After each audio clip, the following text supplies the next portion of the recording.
Hello student, आज आपण standard 4चं fraction page number 53 वरील एक्सरसाइज शिकणार आहोत. Question number 3. Right the given fraction in the blue box and colour and equal part in the given shape. तर blue बॉक्समध्ये काय करायचे, आपल्याला फ्रॅक्शन राईट करायची आणि जे फ्रॅक्शन राईट केलं आहे ते काय करायचं आहे, आपल्याला कलर करायचं आहे. इथं दिले आहे 2/3. 2/3 म्हणजेच काय, 2/3. 2/3 काय करूया आपण इथं ह्या बॉक्समध्ये कलर करूया. 2/3 म्हणजेच काय, ह्या बॉक्सचे किती पार्ट पडलेत, 1 2 3. मग 3 पैकी आपल्याला किती भाग कलर करायचा आहे, 2 भाग कलर करायचा आहे.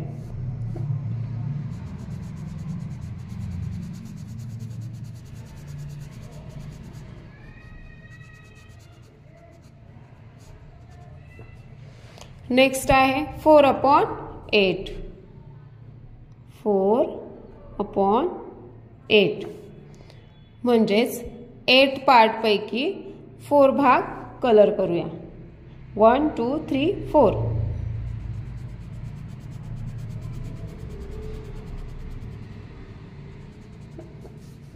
नेक्स्ट आहे 5/6.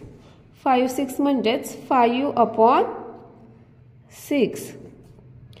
तर 6 पार्ट पैकी 5 पार्ट कलर करूया. 1 2 3 4 5.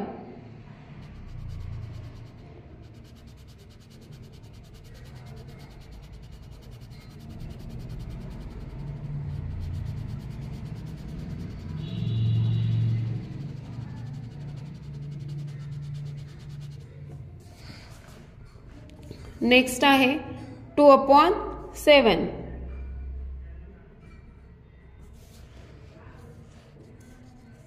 7 पार्ट पैकी 2 पार्ट कलर करायचे. 1 2 3 4 5 6 7. 7 पार्ट पैकी आपल्याला 2 पार्ट कलर करायचे. 1 2.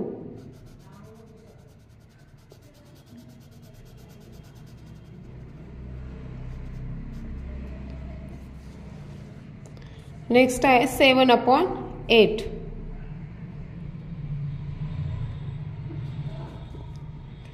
8 पार्ट पैकी 7 पार्ट कलर करायचे. 1 2 3 4 5 6 7 8.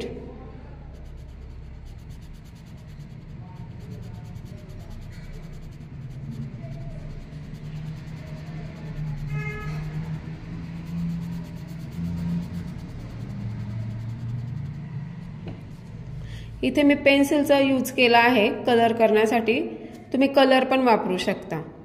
नेक्स्ट क्वेश्चन आहे right the numerator and denominator of each of the following fraction. म्हणजे खाली काही फ्रॅक्शन्स दिले आहेत त्याचं न्यूमेरेटर आणि डिनोमिनेटर राईट करायचं आहे. फर्स्ट फ्रॅक्शन आहे 3/7.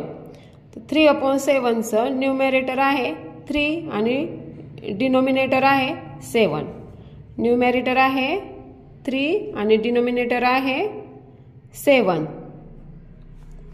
नेक्स्ट 8/11. 8/11चं आहे न्यूमेरेटर 8. न्यूमेरेटरलाच आपण अंश म्हणतो आणि डिनोमिनेटरला आपण म्हणतो छेद. म्हणजे 8/11चा अंश आहे 8 आणि छेद आहे 11, 11. 4/5. न्यूमेरेटर आहे 4, डिनोमिनेटर आहे 5.